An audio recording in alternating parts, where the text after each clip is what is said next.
Tetapi apa yang terjadi? Kita semuanya jor-joran diolah sampai hari ini. Nikel kita kurang lebih hanya tinggal 15 tahun lagi. Kalau produksi setiap tahun seperti sekarang.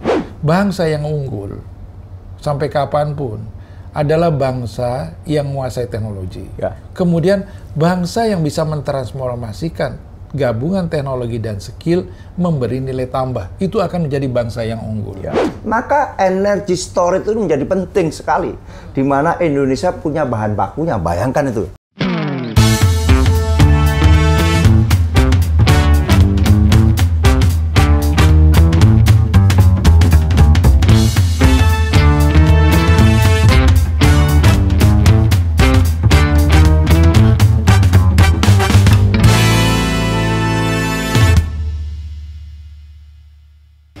Halo kakak-kakak semua, selamat datang di Orator. Pada episode kali ini kita akan membahas topik yang cukup krusial tentang transisi energi, tapi tidak usah khawatir karena sudah bersama kita di sini dua narasumber yang sangat kompeten untuk menjawab tantangan dan realita saat ini ya. Ada Pak Sugeng dan juga Prof. Tumiran. Selamat datang di Orator. Terima kasih atas waktunya. Kita tepuk tangan dulu biar santai dikit.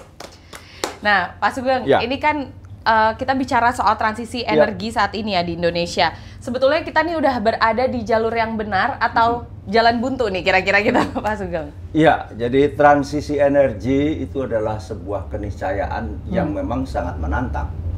Kenapa? Indonesia tuh mengalami dua tantangan sekaligus.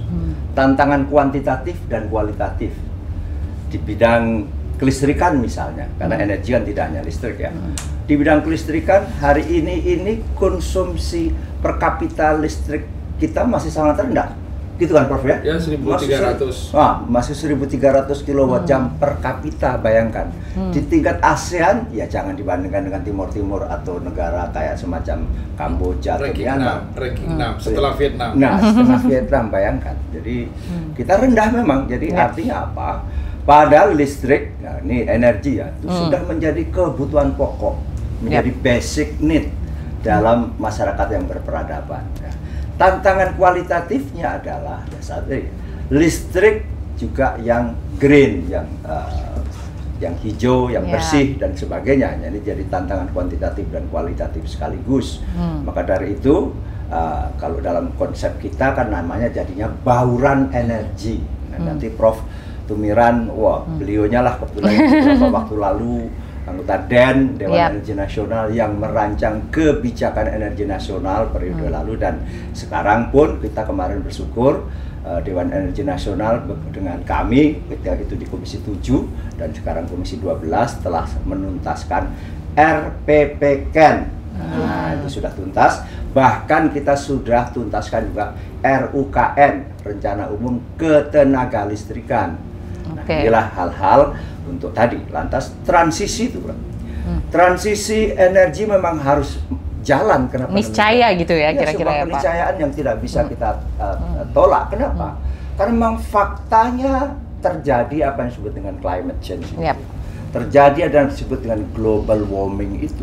Dan itu sangat mengkhawatirkan kondisinya. Jadi kita sebagai negara kepulauan yang salah satu negara yang akan kena dampak. Faktanya adalah air laut naik. Ini salah satu akibat global warming, dan terjadi juga perubahan-perubahan suhu. Kalau orang Jawa bilang udan barat salah mongso. Dan implikasinya terhadap ini luar biasa terhadap iklim. Termasuk dunia pertanian kena semuanya. Pasti. Dan seterusnya. Nah, inilah sehingga Indonesia menghadapi dua tantangan sekaligus, yakni tantangan kuantitatif dan kualitatif. Nah, tapi kalau misalnya tadi kita bicara soal transisi energi, kan ada beberapa target tuh yang fenomenal kan, yang sering juga menjadi perdebatan soal net zero emission 2060. Nah, Prof nih sebagai tadi sudah disebutkan Dewan Energi Nasional, kira-kira possible nggak sih Prof kita untuk mencapai net zero emission itu sendiri? Jadi tadi Pak Sugeng udah in detail ya, impact transisi energi. Saya ingin nyampaikan satu sudut pandang ya. Jadi kalau kita bicara transisi energi, harus dua aspek perlu diperhatikan. Ada international interest dan national interest kita gitu. International interest itu ada dua sekarang ini. Satu, memang ada komitmen terhadap upaya menekan dampak climate change dengan mengurangi emisi.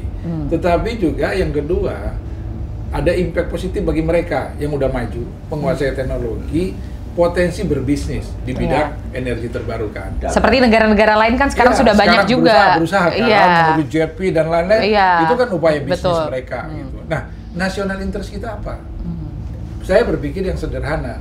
Apakah transisi energi berkontribusi tidak menciptakan ekonomi baru buat Indonesia di bidang energi terbarukan? Artinya apa? Menciptakan lapangan kerja, memperkuat industri kita, teknologi kita kuasai, mandiri di sektor itu. Nah, roadmap itu harus dimiliki oleh kita. Gitu. Jangan nanti transisi energi, malah kita berbondong-bondong pinjam uang, berbondong-bondong menjadi pasar bagi teknologi negara lain. Itu yang dapat mereka, kita hanya sebagai user. Nah, sehingga sebenarnya yang kita harapkan adalah pertumbuhan sektor hilir, mendorong pertumbuhan ekonomi, konsumsi energi yang meningkat, itu kita geser kebutuhannya dengan memasuk energi terbarukan. Sehingga energi terbarukan juga menjadi industri baru yang tumbuh. Itu udah dicontohkan dari siapa? China.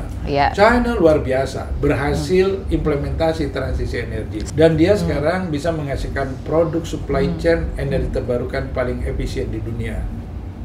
Misalnya PV, wind power, nuklir, apalagi ya, solar panel, terus industri baterai, electric vehicle, itu dia udah paling efisien. Sekarang coba kita lihat di dunia, pasar bahan baku baterai terbesar, siapa yang memproduksi? China.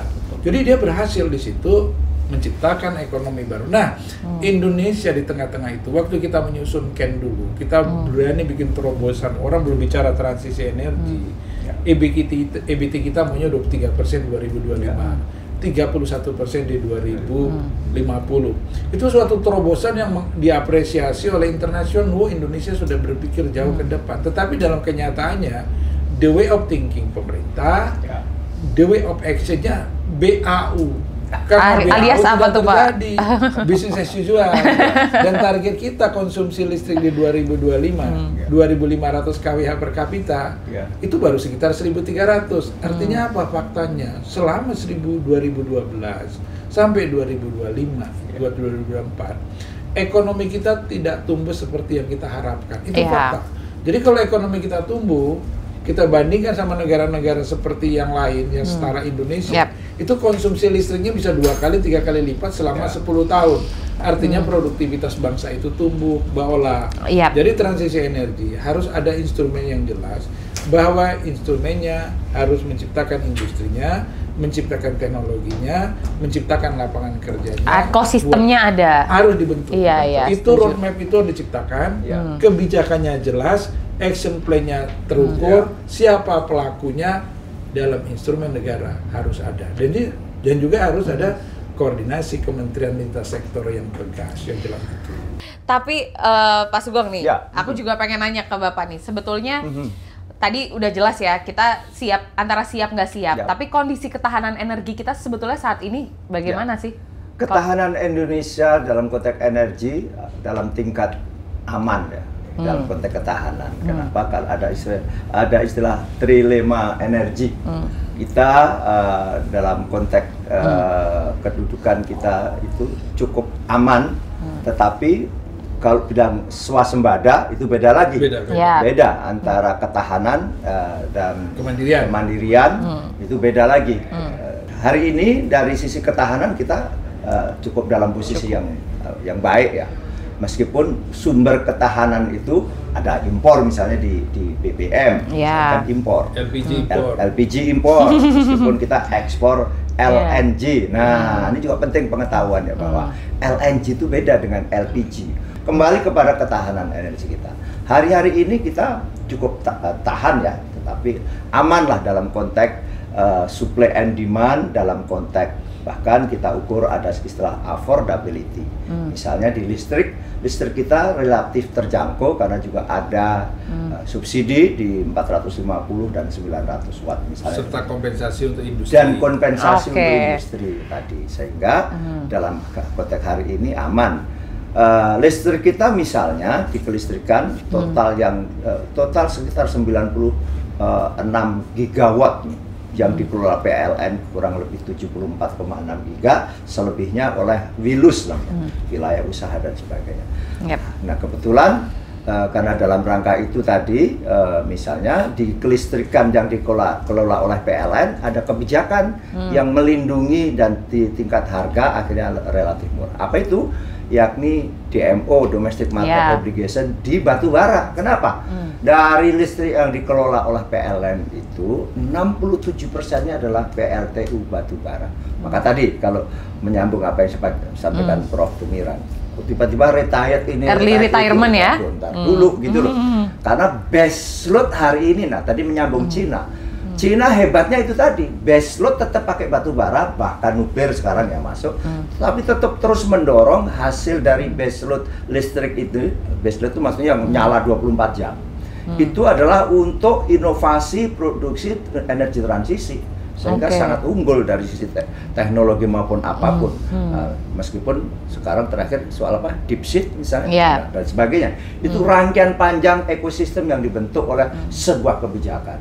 Saya sedikit menyambung apa yang disampaikan Profesor Tumiran. Kita G20, temanya energy transition. Tetapi ada tetapinya, bayangkan. Saya di Komisi 12, di Komisi 7 waktu itu menyambut baik itu semua gitu loh. Karena ada sekuen yang kok runtut tuh. Maka kita menyiapkan infrastruktur atau suprastruktur dasar dalam konteks renewable energy. Yakni apa? Undang-undang energi baru, energi terbarukan. Waktu itu kami di Komisi 7 pokoknya bahkan kita ke UGM berapa kali Prof? Baik UGM, UI, ITB, kampus-kampus yang lain di luar, kita intinya dengar pendapat, hearing dan sebagainya. Bagaimana agar undang-undang energi baru, energi terbarukan segera disusun. Kenapa? Karena kita mau G20 itu tahun 2022 bulan November saya ingat sekali. Sehingga ketika kita di G20 itu sudah punya undang-undang energi baru terbarukan. Kalau kita mau berhasil implementasi transisi energi, banyak aspek yang harus ditinjau. Regulasi kita konsisten tidak. Kemudian manufaktur, industri untuk implementasi itu ada enggak? Kemudian investasi, ya kan? Kemudian teknologi sudah kita kuasai enggak? Kemudian sumber daya.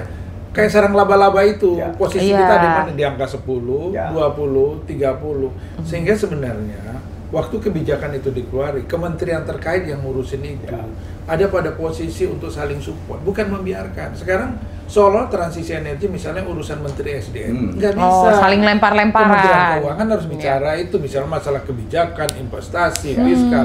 Kementerian Perindustrian, industri supporting untuk mendukung implementasi produk atau manufaktur peralatan transisi energi. Ada nggak industrinya? Kalau belum, gimana cara membangunnya? Sumber daya, bicara dong sama Dikti. Bagaimana pengembangan sumber daya? Walaupun sebetulnya roadmap nasional itu sudah ada kan ya, Prof ya? Sudah, cuman pernah ngobrol mengintegrasikannya belum ngopi bareng kayaknya nih, mesti ngopi dulu kali nih Pak Sugeng.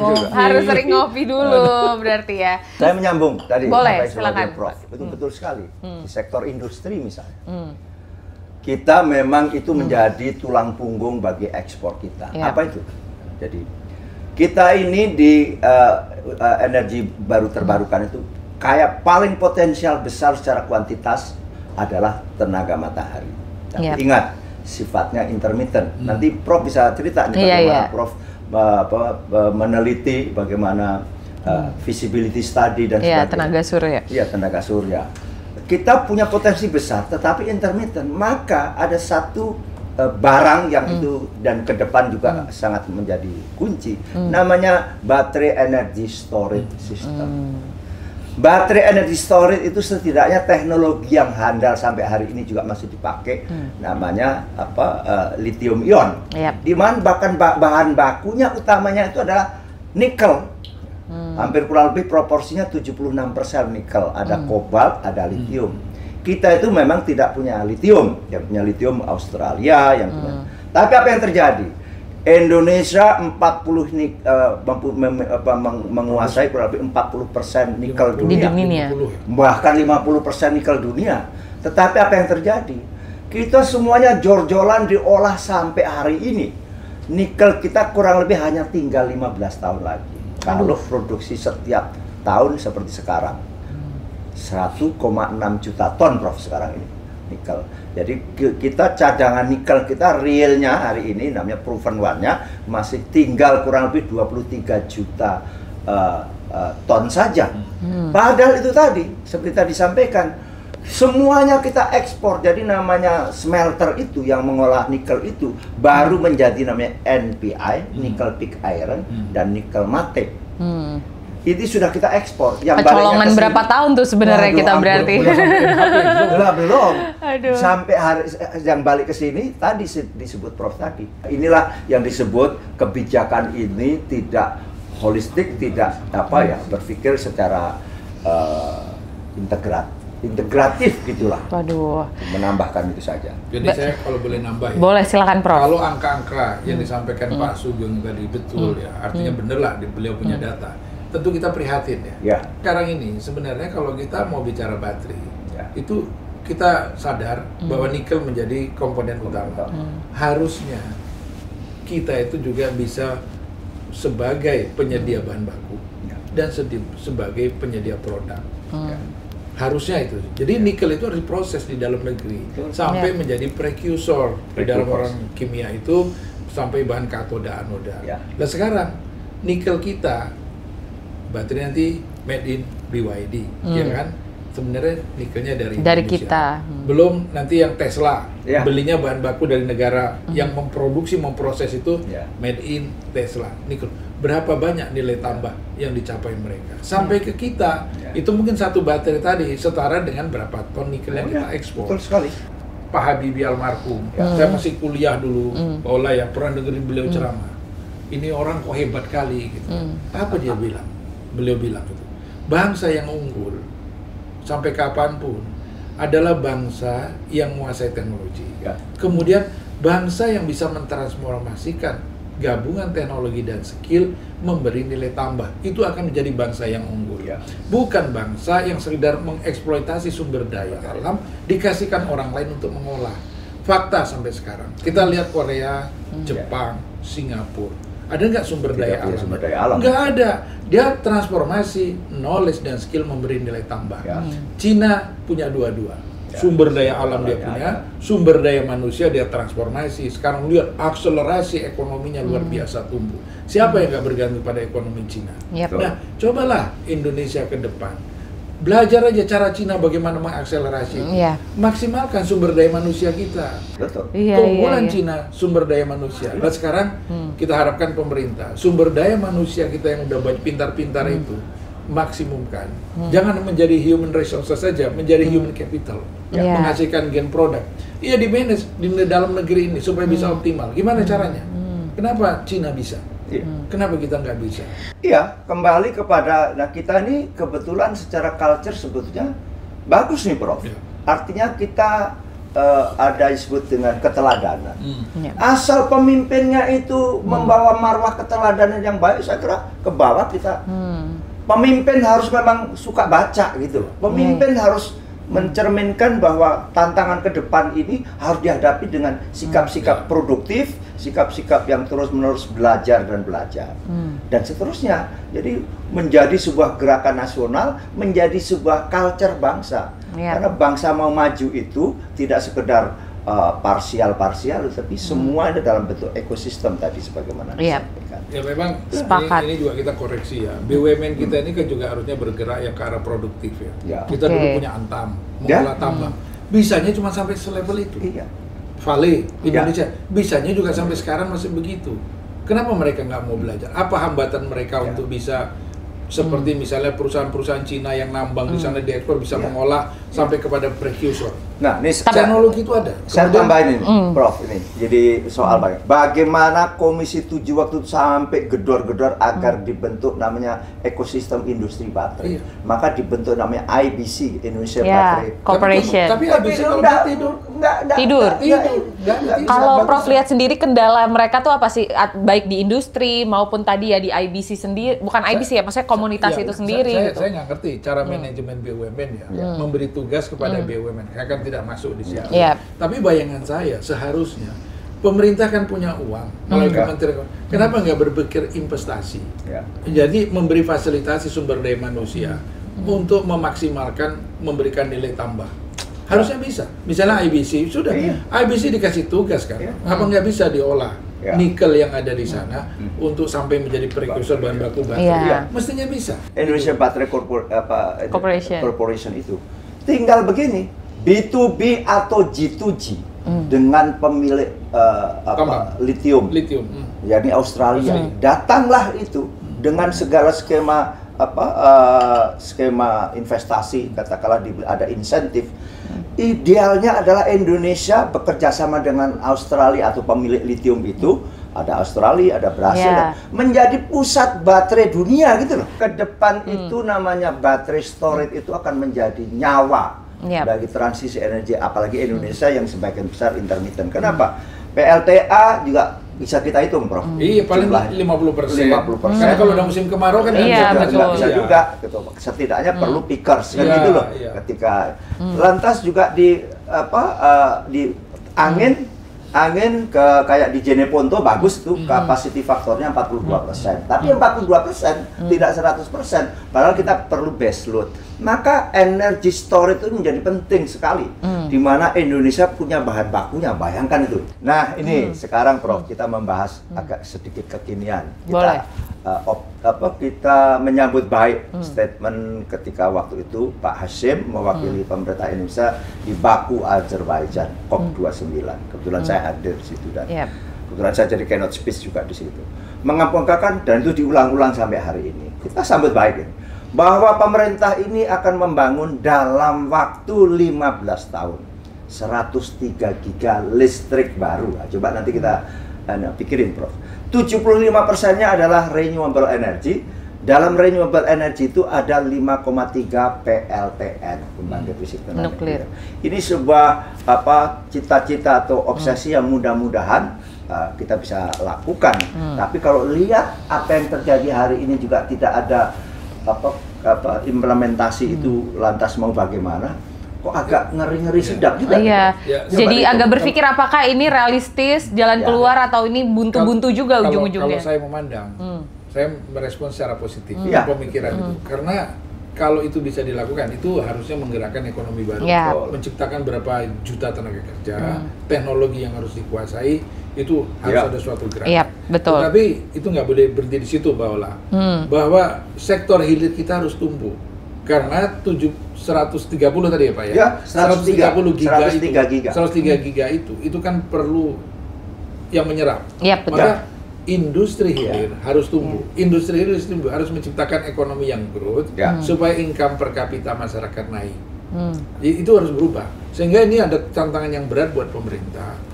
Sekarang kalau lihat ini, Pak Sugeng masih ingat, pelanggan listrik PLN itu 73 juta kan 1.300 PA ke bawah. 22 juta 450.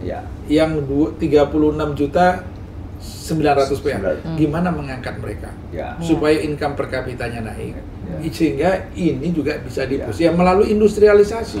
Jadi hilirisasi, Pak Sugeng ini mungkin sebagai ketua di Komisi 12 itu nggak bisa dicegah.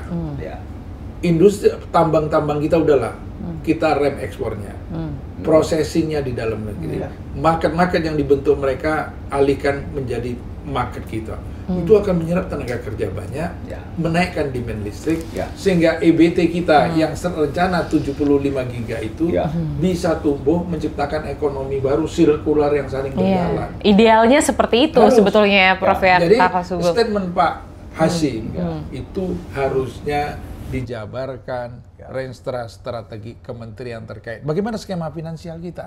Bagaimana sumber daya manusia kita? Itu harus masuk penjabaran di situ. Tidak boleh hanya dalam statement. Perguruan tinggi harus nyiapin apa? Regulasinya juga sudah mengatur secara harus menuju ke sana. Di setiap daerah juga. Apalagi nuklir, kita mau masuk. Itu tidak sesederhana itu. Itu harus disiapkan secara baik. Bagaimana mewujudkan nuklir? Ini saya cerita Cina, Pak ya.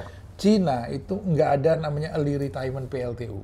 Yang ada demand dia growth, persentase pertambahan PLTU-nya dikurangi, persentase yang meningkat itu dari energi bersih, seperti dari matahari, angin, dan nuklir. Kalau dalam konteks transisi energi masih bahwa ya sebuah fakta bahwa fosil itu menjadi tulang punggung kita kok. Iya. Yang mau kita tekankan emisinya. Nah, maka biarkan PLTU itu, tapi kita perbaharui agar PLTU batubara ya maksudnya, agar tidak mengeluarkan emisi sebesar itu. Saya udah coba studi, kaji ya. Sekarang misalnya PLTU ini punya Pak Sugeng, misi umurnya 10 tahun. Emangnya Pak Sugeng nggak dibayar yang sisa 10 tahun? Iya. Kan harus diganti dengan EBT. Dengan apa? EBT-nya di sini udah ada belum? Kalau belum kita impor. Harga EBT lebih mahal, berarti harus dipastru ke tarif. Kalau pastru ke tarif, inflasi. Kalau nggak dipastru ke tarif kenaikan BPP, negara kasih kompensasi. Udah itu, di lingkungan pembangkit, orang-orang itu kan udah banyak yang punya connectivity untuk hidup. Yang dari link itu. Lah, kalau PLTU itu nggak ada, kemana mereka hidup? Misalnya 1 giga PLTU di retired, emangnya satu lokasi bisa langsung 1000 hektar itu diperlukan. Nggak bisa. Jadi sampai ke sana itu belum terpikir. Baru sekarang berita-beritanya ini diminta siapa yang berani ngambil keputusan untuk memutuskan PLTU dihentikan. Nggak ada yang berani. Dasar hukumnya nggak ada. Sebagai conclusion penutup dari Pak Sugeng. Iya, jadi kita sebagai bangsa, kita memang akan maju, harus terus maju, dan itu salah satu syaratnya adalah konsumsi energi akan terus naik. Iya. Dari satu sisi itulah yang akan kita alami, maka dengan demikian pemerintah dalam hal ini negara secara keseluruhan dengan pemangku kepentingan yang keseluruhan harus ke arah sana. Artinya apa? Bahwa masyarakat itu harus didorong konsumsi energinya. Memang betul ada penghematan. Itu adalah hukum efektif dan efisien itu. Jadi untuk mencapai tingkat tujuan tertentu dengan biaya tertentu yang lebih efisien. Tetapi bahwa kalau tadi kita lihat dari sisi konsumsi per kapita saja kita rendah karena salah satu parameternya adalah di situ. Bagaimana kita negara mau maju, salah satunya adalah parameter konsumsi energi. Nah, kita semuanya lantas bagaimana juga merespon kondisi yang memang tidak bisa tidak, apa disebut dengan energi transisi. Kenapa? Karena dengan syarat tadi yang diuraikan oleh Prof, energi transisi justru harus memberi nilai tambah ekonomi dan sebagainya, bukan justru kita menjadi konsumen produk luar. Itu yang digarisbawahi. Itu betul sekali. Dan tadi secara rinci misalnya apa? Di nikel misalnya, karena baterai storage misalnya dan seterusnya. Nah, itu juga tidak bisa kenapa? Fosil kita yang terdiri dari minyak, gas, dan batu bara itu juga sudah jadi masalah. Minyak misalnya sudah jadi masalah ekonomi juga. Kenapa? Kebetulan secara geologis memang yang shale yang sekarang ini itu adalah terus turun liftingnya. Memang perlu teknologi baru sebagaimana di Amerika dengan shale gas atau shale oil. Bagaimana sekarang bayangkan produsen minyak terbesar dunia itu bukan lagi-lagi ini. Amerika yang sehari 22,4 juta barrel. Nah, kita terus turun, konsumsi BBM terus naik. Itu artinya apa? Sudah jadi masalah ekonomi. Nah, di sisi lain pemanfaatan gas menjadi penting. Kenapa? Karena kita punya sumber gas alam cukup besar. Tetapi pemanfaatan gas alam adalah memerlukan infrastruktur yang tidak mudah. Kayak misalnya Rusia dengan Eropa mudah, kenapa? Dengan Nord Stream pipeline misalnya kayak gitu, Prof. Istilahnya gas pipa. Sedangkan kita tidak. Kita ini kan kepulauan dan sebagainya, untuk diangkut gas itu kalau belum ada pipanya, maka dengan diliquefied menjadi LNG. Diangkut, diregasi kembali, maka kita perlu receiving terminal, perlu infrastruktur yang besar dan seterusnya. Terlebih dari itu, apa yang kita punya itu ke depan tidak lagi kita bakar menjadi energi primer. Gas, crude, misalnya minyak mentah, itu akan terus kita produksi. Harus kita jadikan di petrochemical industry, feedstock. Menjadi feedstock di petrochemical industry. Di ruangan ini kurang lebih 60% petrochemical industry. Dan kita impor produk petrochemical industry luar biasa besar. Karena baru ada 2 yang besar itu, yakni TPPI Tuban, Prof, Trans-Pacific Tuban, sama di di Banten itu Chandra Asri. Nah, inilah yang kita pikirkan. Ke depan minyak dan gas itu akan menjadi feedstock. Maka untuk menghasilkan energi listrik lagi-lagi dengan renewable energy, tetapi semuanya meskipun batu bara tetap akan kita pakai karena base load yang mau kita tekan emisinya. Nah, gitu dengan berbagai teknologi. Ada namanya ultra critical kan gitu, Prof. Ada juga carbon capture, super ultra critical. Nah, ada bahkan ada super ultra critical dan sebagainya. Itu terus-menerus teknologi itulah yang menekan emisi. Karena apa? Itu kekayaan kita. Batu bara kita masih besar. Kita potensinya proven reserve-nya masih 38 miliar metrik ton. Dengan RKAB setiap tahun kayak yang lalu misalnya 800 juta ton per tahun, masih kurang lebih 40 tahun setidaknya. Dan seterusnya. Apalagi nanti ditemukan teknologi-teknologi baru misalnya eksploitasi yang tidak lagi open pit, Prof, dengan bawah tanah dan sebagainya. Tetapi sekali lagi, semua harus didekati dengan ESG, Environment, Social, and Governance. Sehingga kita sebagai bangsa tetap lestari, lingkungan dan sebagainya dan seterusnya. Ya. Salah satu contoh untuk transisi energi bisa mendorong potensi ekonomi tumbuh. Misalnya sekarang kita faktakan saudara-saudara kita yang hidup di kepulauan, di Sulawesi, di Maluku, Papua gitu ya. Itu bagaimana cara melistriki mereka? Bagaimana energinya? Itu bisa kita kembangkan potensi lokal. Ajarin mereka memanfaatkan hutan energi. Biomass. Iya, biomass. Jadi pembangkitnya pembangkit berbasis teknologi biomass, bukan pembangkit batu bara. Yang sederhana dulu Indonesia itu punya kereta api, lokomotif Wik kan, Mbak? Itu anak SD, masinisnya tamatan SD bisa mengoperasikan. Itu kan sama dengan hampir dengan teknologi itu. Betul. Supaya mereka tumbuh, sirkular ekonomi juga terbentuk, hutan ekosistem juga terbangun. Kemudian apa? Ekonomi bisa ada, listriknya bisa tumbuh. Cuman kalau sekarang kita tanya, kebijakan biomass itu juga ngambang, nggak digerakkan gitu ya. Kemudian jangan sekali lagi harganya disetarakan dengan batu bara. Itu nggak bisa. Sekarang setarakanlah dengan misalnya di Indonesia Timur itu pakai listriknya apa BPP-nya?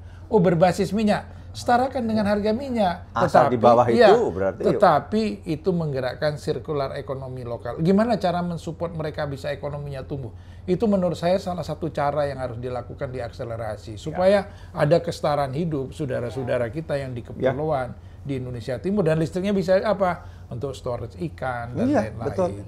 Jadi memang harus ada pemikiran strategik, actionnya juga jelas, terukur, bisa diuji. Jangan bikinlah kebijakan yang spontanitas, tanpa diuji, akibatnya banyak tidak jalan. Juga kita berharap ya, ini kan Pak Prabowo punya, jadi ini nih, punya program luar biasa, mau mendorong ekonomi growth-nya 8%. Bisa diukur, sektor energi terbarukan berkontribusi berapa persen. Siapa pelakunya? Kalau saya saran melalui forum ini kan saran aja ya. Iya dong, penting. Pak Presiden tugaskan aja gubernur yang mau dilantik, setiap provinsi berkontribusi berapa persen terhadap pertumbuhan ekonomi daerah supaya agregat nasional bisa 8%. Paksa gubernur, jangan santai saja. KPI bahwa setiap provinsi bisa mencapai target pertumbuhan ekonomi supaya gubernurnya pada kerja. Betul. Gubernur kan wakil pemerintah pusat kan. Betul sekali. Saya menyambung apa yang disampaikan Prof. Tumbuh 8%. Secara akumulatif di tahun 2029 itu memerlukan investasi, Prof, 13.700 triliun. Bayangkan, itu kan tidak mudah. Artinya betul. Dan juga harus tersebar di seluruh kawasan Indonesia sehingga tidak terjadi indeks Gini rasio yang justru jomplang nanti. Artinya betul.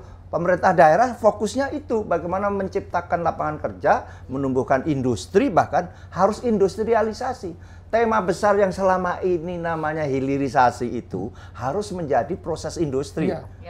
Kalau enggak, hilirisasi dalam konteks hari ini yang seperti saya jelaskan tadi. Terima kasih banyak nih Pak Sugeng dan Prof. Kemudian kita sepertinya akan punya episode yang kedua dan ketiga. Oh iya, kita berharap begitu. Di podcast Orator ini. Terima kasih banyak. Luar biasa. Kita senang, semoga teman-teman dapat wawasan yang mendalam nih tentang masa depan energi di Indonesia. Kita akan jumpa lagi di episode berikutnya. Bye.